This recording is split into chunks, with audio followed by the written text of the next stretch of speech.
భారతీయ పురాణాల పుటల్లో దాగి ఉన్న అద్భుతమైన మనల్ని ఆశ్చర్యపరిచే 10 రహస్యాలు మీకోసం. ఇవి కాలగమనంలో మరుగున పడిన ఆణిముత్యాల వలె ప్రకాశిస్తాయి. భీముడు బకాసురుడిని సంహరించిన అనంతరం అతని బంధువులు తమ పాప ప్రక్షాళన కోసం భూమిపై వృక్షాలుగా మారినేటికి బలం రక్షణకు ప్రతీకలుగా నిలిచారని కొన్ని జానపద కథలు వివరిస్తాయి. పురాణాల ప్రకారం శ్రీ మహావిష్ణువు మత్స్యావతారంలో కాపాడిన మత్స్యకారుడు, సత్యవ్రతుడు తదుపరి మన్వంతరంలో వైవస్వత మనువుగా మారి ప్రస్తుత మానవ జాతికి మూలపురుషుడయ్యాడు.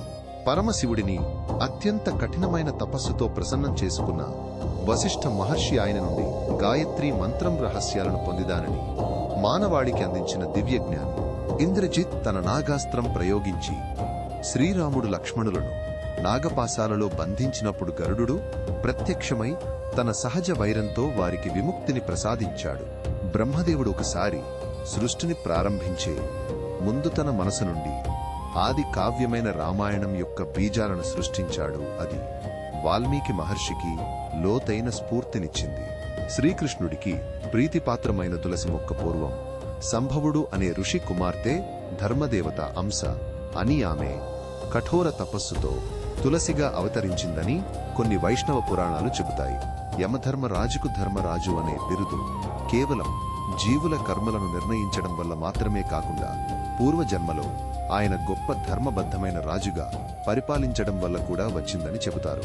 సముద్ర మథనంలో ఉద్భవించిన మద్యం సుర దేవతలకు అసురులకు మధ్య ఒక సముద్రపు నురుగులాంటి భేదాన్ని సృష్టించింది.